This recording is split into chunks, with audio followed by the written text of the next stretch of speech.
From WAMU 88.5 at American University in Washington, welcome to the Politics Hour starring Tom Sherwood. I'm Kojo Nnamdi.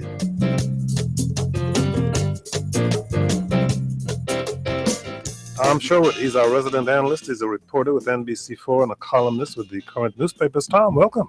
Good afternoon. And joining us today in studio is Jack Evans. He is a D.C. council member representing Ward 2, but as of the last 24 hours, he is the new chairman of the board of the Washington Metropolitan Area Transit Authority, WMATA. Jack Evans, congratulations, I guess, are in order. Yes, thank you, Kojo. You're Mr. Chairman, we have to call him And I have to call him Mr. Chairman for the rest the Honorable. for the rest of the broadcast. If you have questions or comments for Mr. Chairman, give us a call at 800-433-8850 or send email to kojo@wamu.org. You can go to our website kojoshow.org, and watch the live video stream of the broadcast and submit your questions or comments there, or shoot us a tweet at Kojo Show. The latest news, Tom Sherwood, a D.C. judge, has ruled that the effort for a public vote to raise the minimum wage to $15 will not be placed on the November ballot. He said because the D.C. Board of Elections improperly approved language for the ballot initiative. What he means by improperly, because at the time the language was approved, the three-person board was not properly constituted since two of its members were serving under expired terms.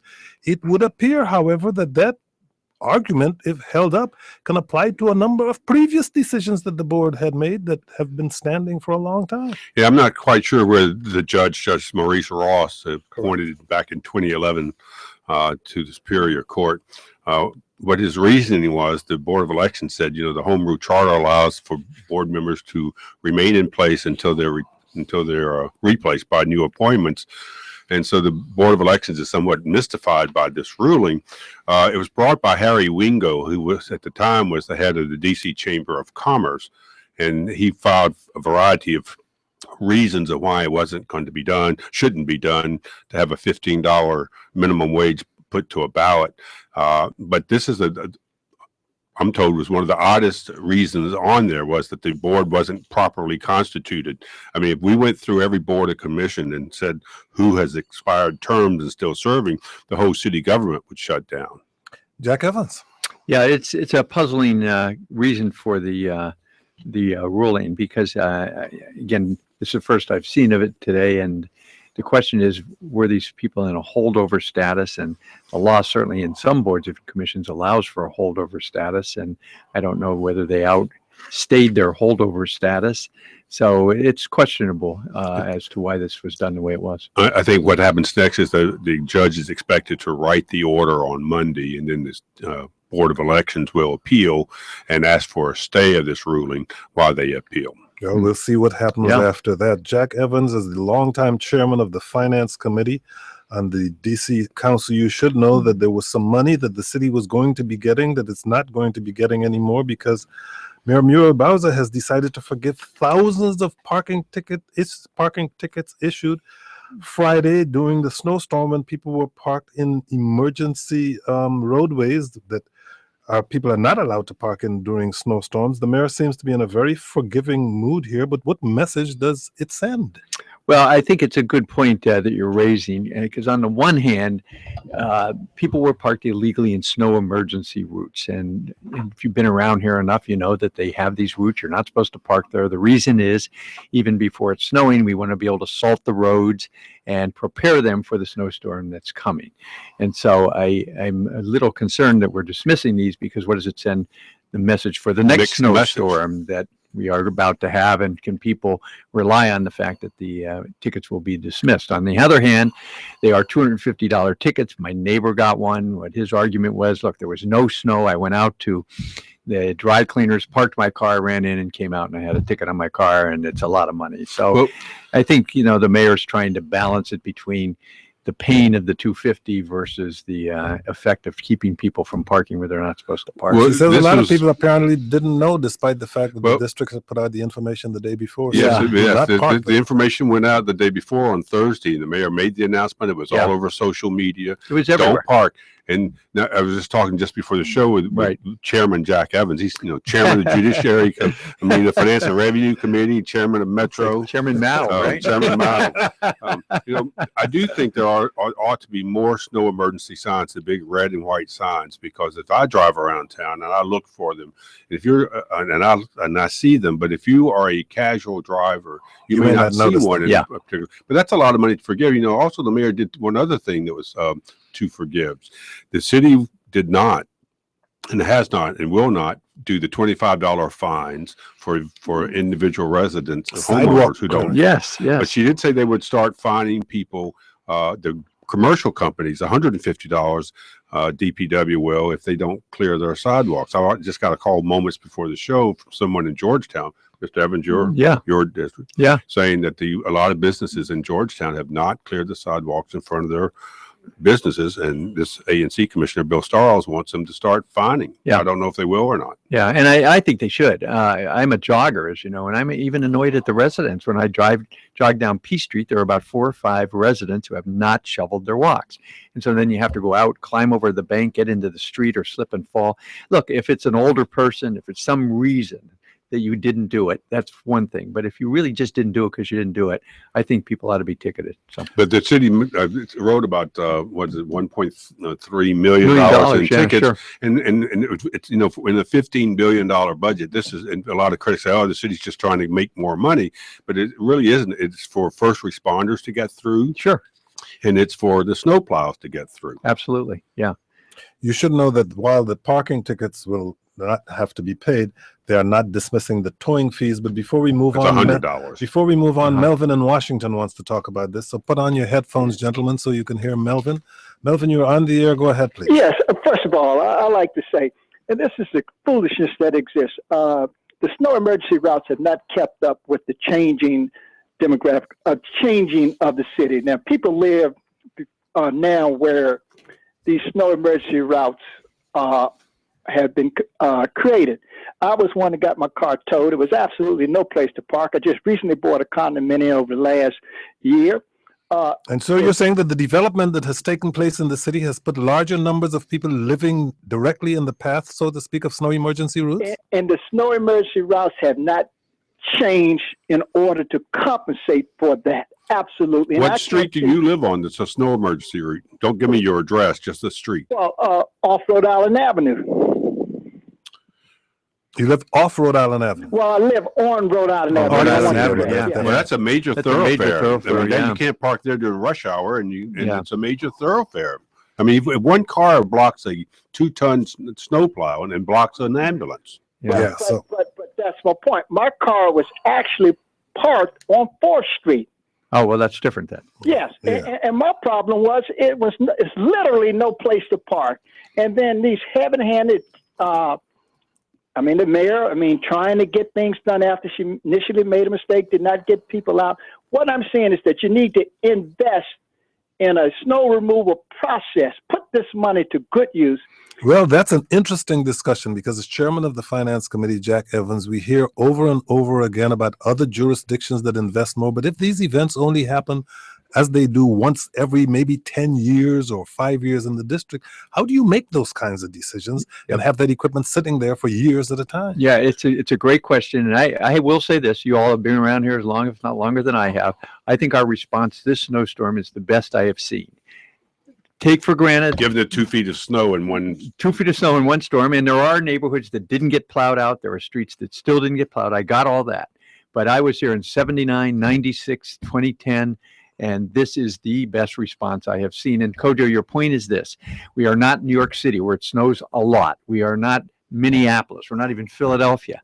And not Minnesota. And certainly not many, yes. And certainly we have the equipment we need for the District of Columbia. And we then hire out a lot of people to come in and help us out when it happens. But we've all been here in winters where we didn't have snow at all. And to invest millions of dollars in that type of equipment probably isn't the best use of our money.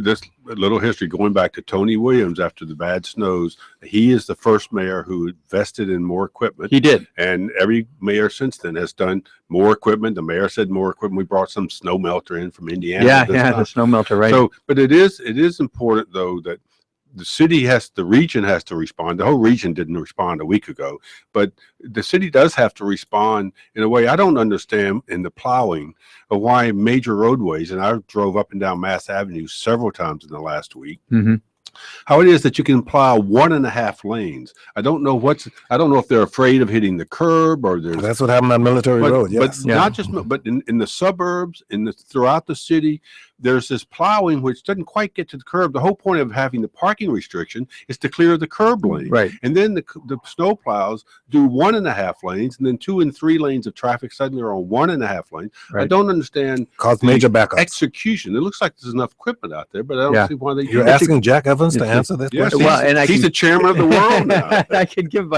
my one response too, goes, Tom, to the point that we don't have any place to put the snow.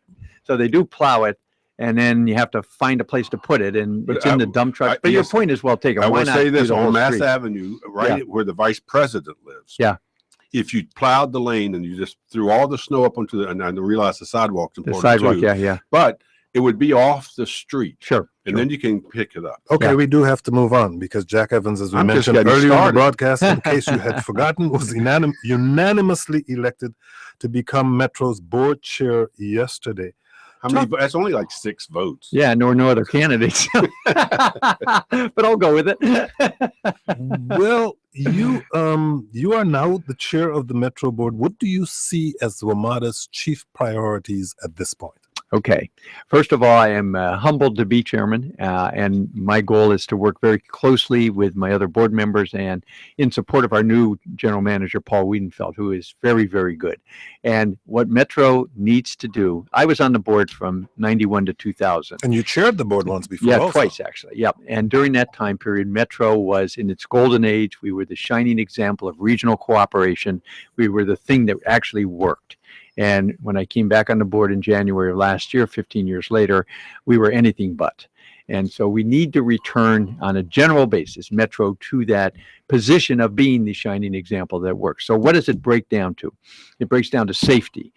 People are very concerned that the system, number one, isn't safe, and number two, their physical safety of just what happened yesterday with the crime on Metro. So the whole safety element of the system and your feeling safe has to be addressed. And more importantly, and as importantly, when I spoke in my neighborhood the other day, 13 of the 15 questions that I got were not about homeless, were not about crime, they were about Metro. And people are concerned, number one, when I get on this stop, I want to get off on this stop in a timely fashion. Reliability.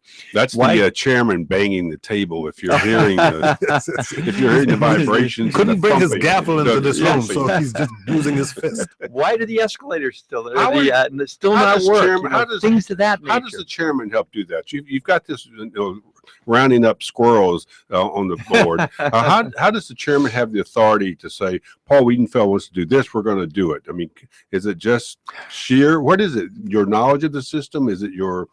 What is it? How does the chairman? Basically, work? we give the guidance to the general manager, which he doesn't really need because he knows what needs to be done there. And so we provide the oversight like the council does. We provide the oversight to make sure that the issues that are of concern to us are being addressed. So you have, on the one hand, the running of the system, and then on the other hand, the entire financial disaster that took place over there, where the audit was 9 months late, 4 months late again this year, a downgrade. Frankly, this reminds me of the district government around 1995. Of a government that wasn't functioning in every aspect, on the reliability side, on the delivery of service side, on the financial side. And we fixed it. Labor contracts, funding, privatization. I mean, it just seems like everywhere you look, there's some problem. Yes. And you're running for re-election in Ward 2 as a council member. Aren't you worried that these problems at Metro are so intractable that somebody might rise up and run against you or something? Well, not on the Metro issue, no. And I think the issues are not. I think on Metro, Two different worlds? Yes, 2 different worlds, and we can fix them. Metro still is an outstanding organization. We're the second largest subway system in America, and we only have been in existence since 1976. So we can fix these issues, but we have to take it a step at a time. And then the third part is going to be funding. And I remember in the district going to Congress saying we need more money. They said you can't even run your city. We're not giving you any more money. So we have to really show Congress, show the jurisdictions we can run this system, and then get this funding that is necessary to make this the world-class system. You've that we already think it can committed. be. You've already committed that you will not support any raising of No, fares. no fare increases. I will not support any fare increases while I'm on the board. The Washington Post reported at length today about some of the internal fractiousness that was going on Right. the Metro Board. However, you were, as we said earlier, unanimously elected at this point. What do you see as the major differences that were dividing the board during that period leading up to your election as the chairman? I would only take issue with the Post article in the sense that, That you didn't like the picture. well, I didn't like the picture. Putting that aside, they could have found a worse one, but I'm not sure where. City Paper usually has a worse one, so they could have found one there. There was a debate on the board about the direction, and I think the reporting tried to make it a much more personal story than it was. But the debate was really about having a turnaround person, about how we were going to go forward with Metro. And I think it was a very healthy debate we had. And I think at the end of the debate, we ended up with a great general manager and some really new awareness of what needs to be done. General manager wasn't the first choice, but you do, and others seem to feel he is a good choice. My question about what goes on within the board is, could be a part of that be the composition of the board itself? Metro Board has, 16 members? 16 members. Each jurisdiction has its own method for picking its 4 board Right. members, creating what's been called a hodgepodge of federal representatives, government officials, and private citizens. Do you see any possible alternatives? Is the structure of the board itself problematic? Yeah, well, yes. Right out of the box, the structure of the board is problematic. Do I see an ability to change that? Probably Yes. not. Because everyone, when you open up a charter, it's like opening up rent control or something like that. There are always going to be people who are viewed as winners and losers, and that's why you can't really get it changed. So a 16-member board is almost unwieldy. You have a 16-member board with something like the Kennedy Center, where they were all charged with raising money, but trying to run an organization. Now, only 8 of the 16 get the vote. So one of the questions comes up, the alternates, should they be as important and as involved as they are? Well, in the district in Maryland, it may not matter as much, but in Virginia, where all Fairfax, Arlington, and Alexandria all contribute, well, they all want to be involved, even though 2 of those members, Arlington and Alexandria, don't vote. And so you have this really different group of people from different jurisdictions. My charge as chairman of the board is to bring everybody together and make this work. And that's what I'm looking forward to doing. Well, bringing everybody together, you can get them in the same room, or do you? Well, we're always in know, the same room, but just but- to get everybody on the same page, focused on what needs to be done here. What is the first thing you said to Paul Wiedenfeld after you got this job? Well, I said, Paul, we're going to get together next week and figure out how we can work together and make this work for both of us, since we're both new. One of the big issues that I never hear anyone say it is the labor relations. There on one side, people are worried about privatization of Metro contracts. Yep. And the number of them, and that there's not enough. The inspector general reports directly to the chairman. Is there enough checking on that? And also the labor work rules and all that. It seems to be the agency is fat, both in management and labor. But the problem, or the observation with labor, is that over the years, the contracts that we have either lost by arbitration or entered into have produced a situation where our pensions, where all of our labor issues are the most expensive of any system in the country. And so we spend an enormous amount of money in the labor area. And I know the contracts are up and labor will be coming back looking for increases, pay increases, et cetera. If we don't raise fares, which we are not going to, the money has to come from somewhere if we are going to agree to these changes. And that goes back to the jurisdictions. Maryland, Virginia, the district willing to pay more money, and the federal government doesn't pay anything on the operating side. It's one Are of they your willing priorities. to- It's yes, one of your they're priorities. willing to pay. It's one of your priorities. Yes. But how do you intend to accomplish that, getting the federal government to pay? Well, I'm going to work with our local jurisdictions, Maryland, DC, and certainly Eleanor Holmes Norton, to sit down and come up with a plan to address the federal contribution. It seems like Larry Hogan, the governor, the Republican governor of Maryland, would be a good ally for this. He'd be a great ally on this. And we transport about 70% of the federal workforce, Metro does, and yet they only pay capital dollars, not operating dollars. And they should want to pay operating dollars. We are America's subway system. We're America's team. We're not New York. We're not some other city. We're America. We're the nation's capital, and the federal government is here. They should want to contribute and make this system work, and I'm hoping we can make that case. I know federal agencies spend a lot of money by buying bulk Metro tickets Yes, they for do. employees. Yeah. And if it ran better and costs weren't going up as much, everyone would benefit. Absolutely. Speaking of buying tickets, we got a tweet from Kenneth who says, hopefully Jack Evans can push WMATA for fair passes for all, not just students. Greater Washington has great ideas like a region-wide pass that exists apparently in Washington. And see, State. I agree with that. And one thing I would love to do. Wait a minute. News has been made. Right. Jack Evans agrees with Greater Washington and Dave Alpert. David and I, we're longtime friends. We agree on almost everything, I think. Yes. We rode a bike together. But what I was saying is the fare system. It's you have to be a mathematical wizard with a computer to figure out these fares on this system. It's crazy. And what they do in other places like New York City, you have a flat fare. It's $2.75. You ride anywhere in the system. So is it possible to get Metro to the point where we have a fare system that makes more sense? It's like the politically correct fare system, like you pay by distance and time and all these other cockamamie things. Why not charge everybody $2 right anywhere in the system? Well, he's a graduate of the Wharton School. He can't figure it out. Yeah. What that means for you and It me. is horrible. I mean, It it's is. getting a smart card. But but if you ride in the district, a lot of short trips in the district. If I ride in the district from Southwest to Van Ness, Yeah. and I want to pay the same thing as someone that rides in on the new Silver Line from Nebraska into town. Well, I mean, that's the argument, Tom. But in New York City, you can ride anywhere in a situation that is much, much bigger than we are for the same price. Why not make it easy, simple? You would fill your subway cars if it costs $2.50 to ride anywhere in the system.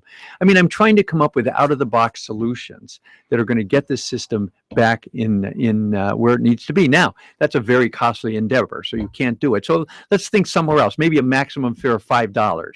Okay, 6 something months like from that. now, are you gonna wish you didn't do this? Oh no, I'm excited. I really like Metro. I mean, your energy on this is nothing like Jeb Bush in the presidential. I mean, you're really up for this. No, I'm up for it. You are known for being less than a regular Metro rider, but I saw a photo of you riding Metro recently. Does this mean you'll be taking Metro a lot more these days? It does. I'm going to ride Metro. I rode it yesterday to the board meeting. I rode it back to the Wilson building after the board meeting. Can we ask him about the gondola? We'll get to that. We have Okay, time. okay. I But- still want to stay with Metro for a But while. I'd like to visit as many Metro stops as I can.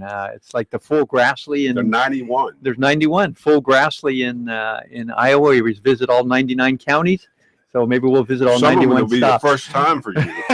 In Evans' case, is there some good news on the safety front for Metro? It's my understanding that you're on track to make the February deadline for a number of federal safety findings. Yes. Metro was required to make a plan after being put under Federal Transportation Administration oversight. Yes, we are on target to address all of the concerns raised by the NTSB and others, and are working, again, safety is our number one issue, are working to address all of those concerns so that people have confidence that when they get on this system, it's going to be safe.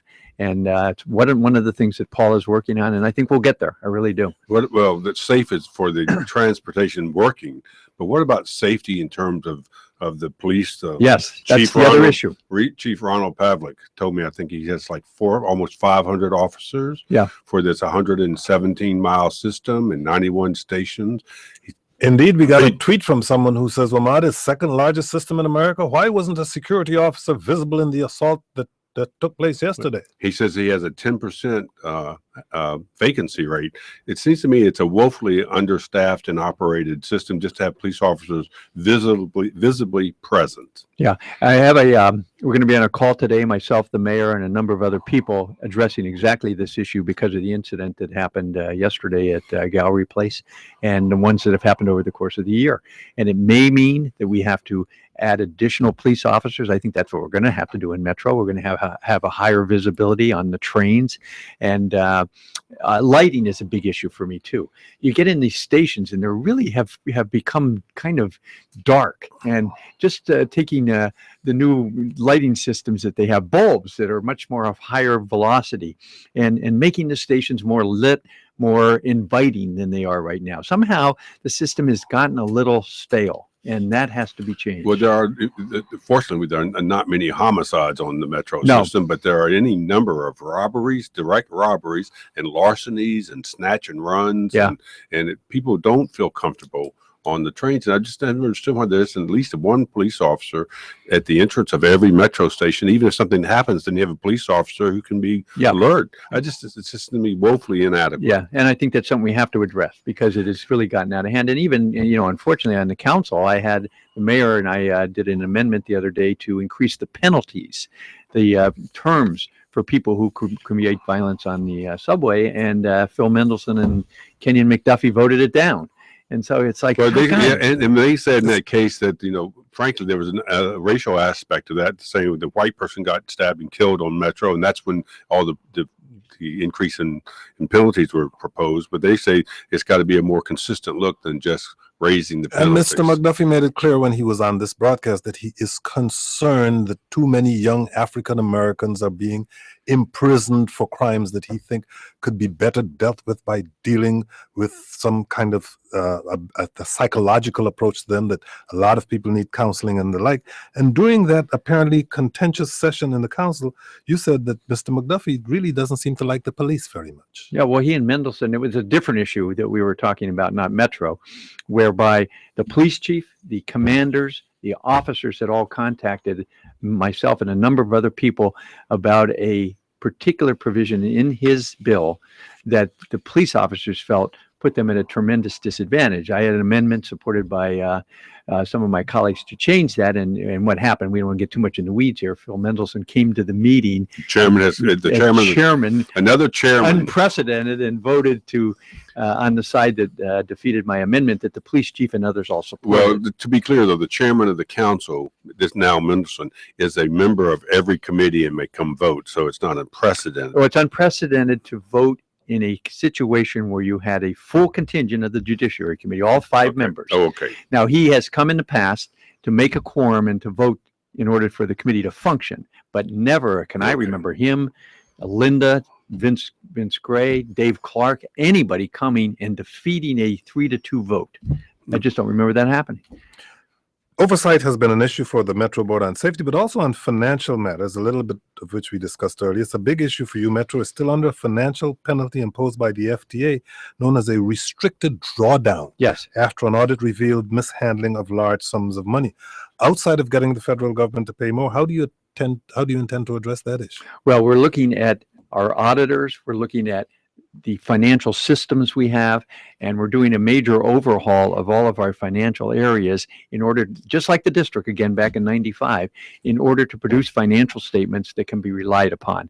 And what happened in the situation you're talking about, Kojo, is Metro got sloppy, and we would have this automatic drawdown where you would draw down from the federal government, and then what happened when they did an audit, they discovered there were no timesheets that backed up all of the requests for the drawdowns, and so they refused to pay the money, and unless we did it on a manual basis. So Metro has just got to get its act together on the financial side, and we are well on our way, I believe, to doing that. We have a new CFO, and we're putting in new systems and bringing on some new advisors. We have McKinsey and some others in-house, which gave us a great report yesterday on things that need to be done. Was it you or Mr. Wiedenfeld who said this week that some top staff changes have to be made, not the rank and file workers, but people? I looked at the Metro organization chart; it's as wide as the United States. Yeah, it is. Yeah, but that there's some major people.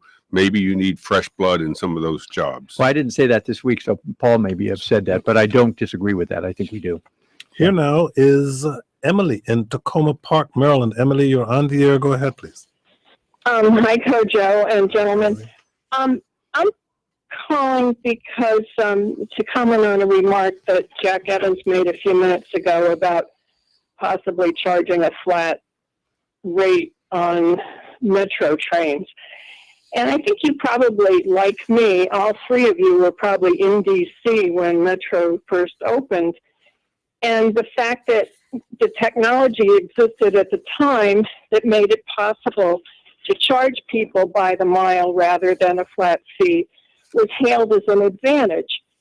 And although the fares that we have to pay aren't necessarily always fair, F-A-I-R, you know, I would think carefully before making that change back to A flat fare? what exists on older systems. Can you hear me? Oh, Yes, yeah, we yeah, can. yeah, Here's yeah. Jack Evans. And I think it's a good point that you raise, but it's gotten so complicated and so expensive for people in the outer suburban areas. For instance, you park in the parking lot, you pay, you know, 7, 8, 9, whatever amount of dollars it is to get into the city. All of a sudden, your fee for that experience is more than if you drove downtown and parked in a parking garage. Costs the same. It's about $25 a day if you're in the early bird to park in the garage downtown. If you come from outer suburbs, it's like $8 in, $8 out, plus the Plus the parking. parking fee. So have we defeated the whole purpose by doing this kind of? I remember when Sam Massell Kind of opened up distance. the transit system in Atlanta. Sam Massell was the mayor. For the first 7 years, the fee for everybody was 15 cents. Of course, that was ages ago. But the concept is make it fare friendly. Yes, that's exactly right. Public transportation works when two things exist, when it's inexpensive and convenient, and Metro is neither. So we have to make it both. And you go to Paris. Did you just make that up? That's a No, pretty good, but it's true. That's a tweetable quote. But Somebody here at the WAMU tweet that. Say it again. I mean, you go to Public Paris. transit It works when it's Two things. when it's cheap and convenient. And Metro is neither. In Paris, there's no stop that is more than 1,000 yards from any other stop, and it's the same fare no matter where you ride. So everybody uses it because it's convenient and it's inexpensive. And Metro has got to get to that point where we are both of those things. Got to get to a couple of more issues before we go. Private pot clubs. On Wednesday, a council committee approved a bill that would permanently ban them. What are the issues? What's next there? You say the ban is unfair to those who don't own their own homes. Well, another Mendelsohn connivance where he showed up again and voted when he didn't need to, and his vote defeated my move to table that bill until we could get amendments that allow private clubs to exist. Right now, there's a law in place, an emergency, and it's a good thing to be in place right now while we come up with a system that works, because there is a concern on behalf of the mayor and the police chief and others that you just can't have the Wild West out there. That's their terminology, and I agree with that. But also the bill that McDuffie put forward bans all of it. And so we need a compromise between the two, and we should have waited. We hadn't, so we're going to, and it's on first reading on Tuesday, so people are scrambling right now to come up with some kind of an amendment, or on the full council, whether we can get enough votes to table it again. Got a tweet saying, agree with Jack on one fare everywhere. See, it's an interesting issue. Walmart's announcement that it would not build the final 2 stores in D.C. Outrageous. It came as a surprise to many, not to Tom Sherwood. But what now, and how do you ensure economic development happens in all stores in the district? As a 30-second history on that, Vince Gray and myself and Vincent Orange and Yvette, we were all in Las Vegas when we made this agreement with Walmart. Granted, it was a handshake more than anything else, but that they could come into the city and build stores, but they had to build one at Skyland. And now, of course, they've come back and said they don't want to do it. I don't know exactly the mayor, economic development people, what they're looking at there. But from my point of view, it's tough to get a store at Skyland. And Walmart was a good store to have there. And is there still room to negotiate with Walmart? What if we built the store ourselves and paid for it and hired them to run it? I mean, think outside the box here. What does it take to get a store like that in that location, given all the promises we've made? And that's what I think we ought to be looking at. Well, I won't do another rant on Walmart's Yes, he's decision, done that but 2 weeks I in a never row, right? believed it. They never made any real effort, and there's always something. The Safeway, the retaining wall, the moon was blue. Who knows? Let's talk about something else might be moonstruck, and that's a gondola. The gondola. There's now Arlington. So for people who don't know, this is yeah. a proposal for a Georgetown to Rosslyn gondola. Right. I was going to say Arlington agreed this week to spend $35,000. I think the Georgetown bid is going to spend $75,000. I think the city might be kicking in $25,000. There's some other developers who to study about whether we can bring people over. I mean, is this an air version of the streetcar? I just don't. What is happening here? Well, that's a great way to characterize it, Tom. So, and I may use that. It doesn't strike me as something that I'm interested in pursuing, but that's Arlington. So, I was here's the big news here. I did not know. Arlington says that the walkway over the bridge, not the cars, but it's 50,000 vehicles a day. Yeah. But the walkway is the busiest sidewalk Oh, is that? I didn't know in that. Arlington, Interesting. from Arlington to Georgetown Bay. Doesn't surprise me though. How Yeah. about- And so maybe a gondola would work. I mean, it's like when they built the Ferris wheel in London. Everybody thought that was the craziest thing and they should tear it down. Or the Eiffel Tower in Paris, if you really want to go back. So maybe putting a gondola in the long that means run. people would have to would either walk from Rosslyn, get on off the subway, get on the gondola, go to Georgetown, get on the bus, get on the bus, Gus. It might be more of a tourist attraction. Who knows? But I guess if somebody wants to put up money and study it, they can take a look at it. The reverse is not all about getting into DC. One of the reasons Arlington is interested is because people in the district can come through Georgetown, can get on it, and then go over to the Marine Corps Memorial and to Arlington National Cemetery. Right. It could help the tourism traffic in Rosslyn. In both We're ways. running out of time very quickly. No, but I have plenty of time. I'm so glad he's got another job now as chairman of WMATA, because then he won't want to hang around here for the entire show. This is an email from Richard in DC. How much of the loss in revenue is due to the drop off on weekends? The Metro, he says, is so useless on weekends I've quit using it. I'm with that. Really? Yes. That's hard to say. Now, remember, our bus has gone up, but the rail has gone down. And a lot of what the studies are because of alternative methods like Lyft, Uber, bike to rent, the cars, the small cars. All of that we're competing with. So I think that has certainly impacted on it.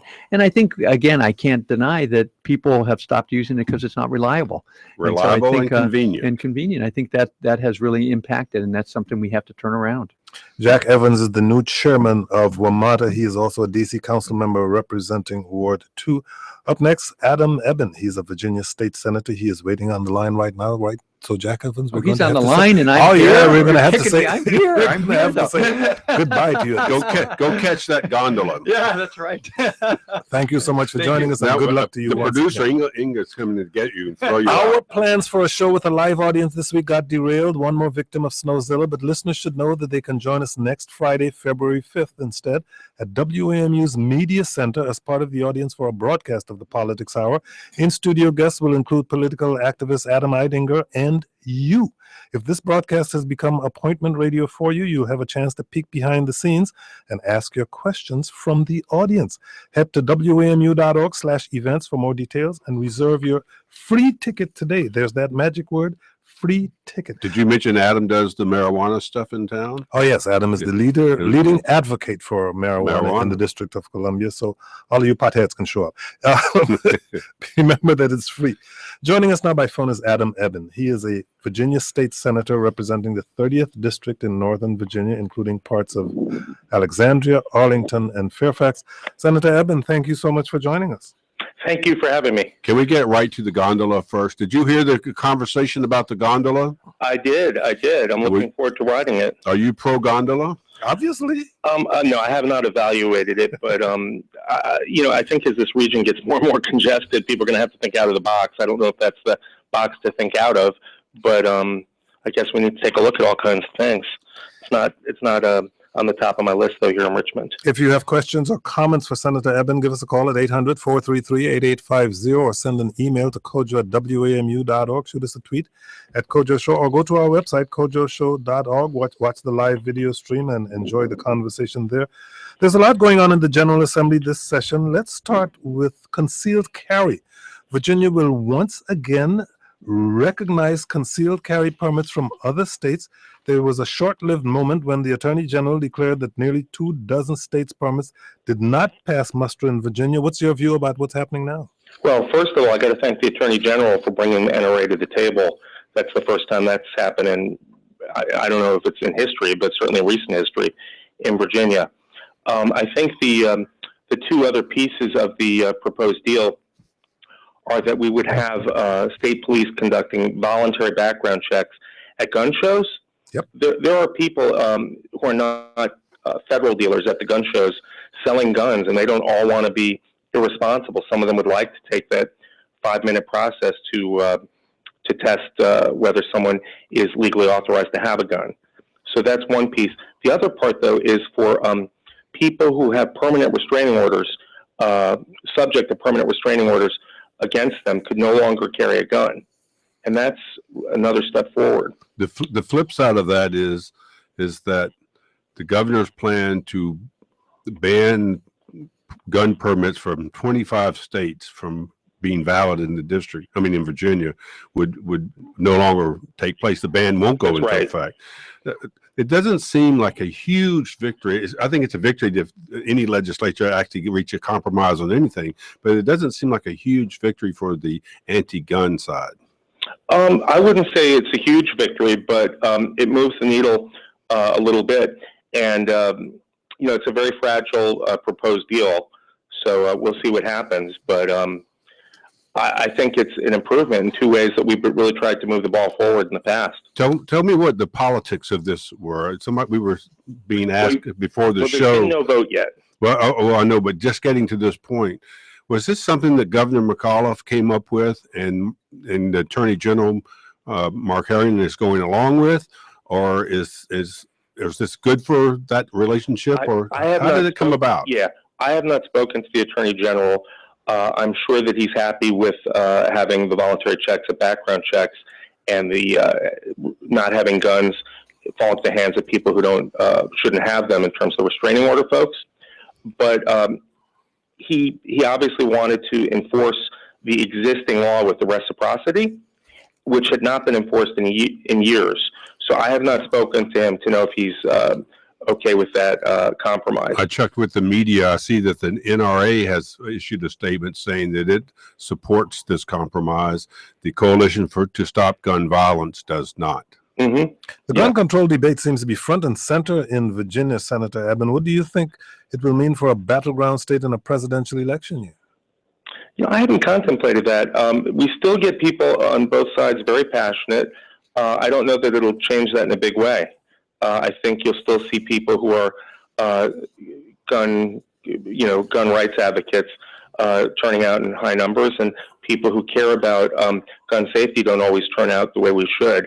But I don't think it might be a wash in a presidential election. I'm not sure. Well, the Iowa caucus, is Monday night. What are you seeing in Virginia in terms of the Democratic side of the ticket, Bernie Sanders and Hillary Clinton and Governor O'Malley? I've not seen a lot of organization on either side. There are grassroots, which is what's important, groups and so forth, and Facebook and meeting locally. The Clinton campaign's getting geared up. I know in Alexandria, Arlington, and Fairfax, but I haven't really surveyed the whole state. Are you have you got a choice? Yeah, I'm supporting Secretary Clinton. Governor McAuliffe's state Supreme Court appointee, Justice Roush, was certified on Wednesday as being qualified to serve, but so was the other individual being suggested by the Republicans to be the next state Supreme Court appointee. So that may not necessarily mean that she stays. Tell us what's going on and what you think about it. Well, if she was removed as sitting justice, it would be the first time that I know of. They're both, she's well qualified, no question. She's got an excellent reputation, but the other judge who's the Republicans are pushing for this position, Rosslyn Jr. Yeah, he may well be qualified as well. So the courts committee certified him as that. So I have no reason to dispute it. We have one Republican in the Senate who I believe is on record supporting Justice Roush, and the Democrat who is apparently considering supporting Justice Alston. No, I spoke to him. He sits next to me. So I spoke to him. That would be Senator Kenneth Alexander of Norfolk. That's right. Yeah, I spoke to him moments ago. He assured me that he's supporting Justice Roush. And as I speak, the Republicans are meeting in a closed caucus, and I'm off the Senate floor, and we don't know exactly what it's about.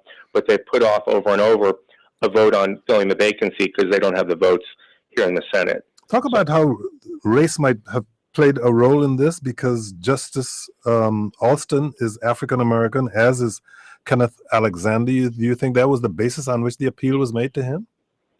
I know that Judge Alston did meet with the Legislative Black Caucus the other day, but I also know that the Legislative Black Caucus is supporting Justice Roush unanimously. So I think that it's a consideration that perhaps the Republicans who wanted Judge Alston, I think he's being used as a pawn. I think they were hoping that would have some appeal. I don't think it's worked. Earlier this week, a Virginia Senate panel advanced a bill involving the court clerks who issue gay marriage licenses. What's going on there? The bill was just actually sent back to committee. The sponsor of the bill said that he didn't mean to say what he told the Washington Post about how a clerk could not grant a license to someone because he didn't like interracial marriage, the clerk. And he said he apologized for that and sent it back to committee, perhaps so they could fix it and just include the other forms of bigotry that he intended. What's the prospect for that? This is from the Kentucky. What's her name? Yeah, Kim Davis. Kim Davis. This is a Virginia version of the Kentucky where she stood up and said she didn't want to put her name on a same-sex marriage license. That's right. I think we've got the votes to kill it. We passed today 2 bills on a 25 to 15 vote for gay and lesbian equality. We passed one for non-discrimination in state employment and one for non-discrimination in housing for gay, lesbian, transgender people. And that was the Senate. We noticed some of the newer, younger Republicans voting with the Democrats. That's a Senate. That's a very different atmosphere than the House. So I think you may well see a stalemate in that, with the Senate being supportive of equality and the House not. Another consumer issue. I'm trying to decide how pro-consumer Virginia is. I'm not sure. Car title loans and payday loans. You had a bill that would have banned any such business from operating within 20 miles of a casino, not only because an Indian tribe in the state is thinking about a casino, but also because of MGM opening just across Alexandria from the Potomac River in Prince George's County. 20 miles, that would have pretty much kept car title loans, and payday loans out of Arlington and in Northern Virginia. It failed. Why did it fail? Well, first off, the bill, 20 miles, where we have a real problem, as well as a problem in Arlington and the city of Alexandria, is on Route 1 in Fairfax, I represent part of. We have more than 40-something car title lenders there. And under the bill, it would have stopped new lenders, not forbidden the existing lenders. Yeah, Michael Pope from WAMU here has done a lot of stories about this, but as I understand it, would have grandfathered in those who exist. Yeah. And if a casino were to open in the future and you were within 20 miles, it wouldn't affect you either. It seemed to be a fairly easy bill to pass. It should have been. And I've got to commend Michael Pope for the focus he's put on this and the light he's shined on this practice around that happens in Virginia. Everything that seems easy is not always as easy as it seems in Richmond. The car title lender advocates on the panel that dismissed my bill argued that because it's an allowable so-called business in Virginia already, that why would we want to make it harder for people to access this business? And I pointed out with the 47 or so car title lenders within 20 miles of the MGM casino, that people would have to, that going 2 or 3 miles to a lender would not exactly be a hardship for people who want to face these abusive, predatory lenders. What do you think about the overall impact of MGM? It's going to open later this year, certainly by the end of this calendar year in Prince George's County. Wilson Bridge is going to take on a different hue of people getting over there.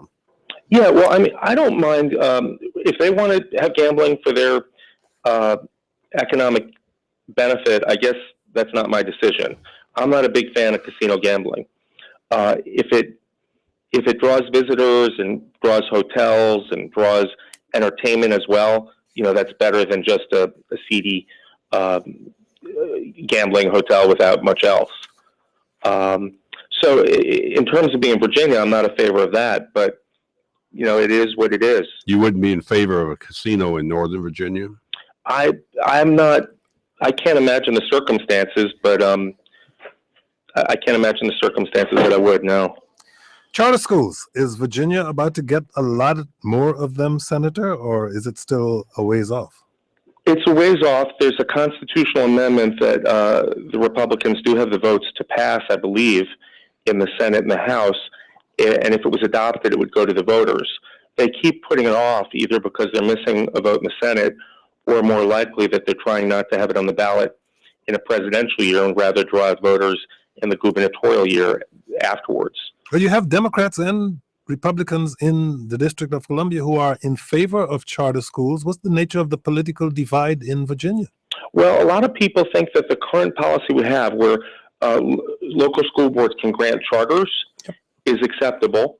And we have, in our Constitution, the power goes to the local school board to do that. We have a few charter schools in Virginia. The ones that I know of are performing well. And it's just, we haven't had many. We've got magnet schools. We've got a lot of other options for people. But if people want to apply for a charter, they can. To my knowledge, there's been only one in Fairfax, perhaps, that was applied for and not granted. So it's not something that we're hearing a lot of in my area, a lot of grassroots demand for. Just before you came on, we had Jack Evans, who's the new chairman of Metro. I think you've probably worked with Jack on a variety of issues, but on Metro itself, Virginia has a fairly strong Republican Party, members of Congress and the state legislature. Do you see any hope that the Virginia can get together with the new chairman of Metro and try to persuade Congress to do more operating money for Metro, since many of the federal employees live and work in Northern Virginia? Oh, our state is very much for that. I passed a amendment to the Metro Compact a number of years ago that allowed for that compromise that Congressman Davis and other Northern Virginia representatives brokered to bring in the matching funds every year. And I think that our Northern Virginia federal representatives are working on that. And I know that our governor supports it. And money for transportation that doesn't come from Richmond there's no one who'd be against it down here. On transportation, the governor's plan to have more toll roads and single occupancy toll roads and all that, that's not going very far, very fast. Just have about 40 seconds left. Yeah, there's a lot of questions being raised on it, but there are some good points on it about raising money to improve the corridor and allowing people who can't use the toll roads now to be able to use them in the future. Adam Eban, he's a Virginia state senator representing the 30th district in Northern Virginia, including parts of Alexandria, Arlington, and Fairfax. Thank you for joining us. Thank you for having me. Question for you, Tom Sherwood.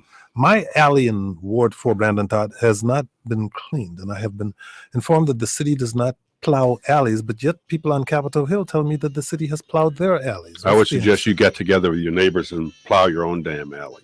The city doesn't plow alleys? Oh, they might get to it, but that's not, we want to move people around, not move people around in your alley. Come on, city, plow my alley. Thank you all for listening. I am Kojo Nandi.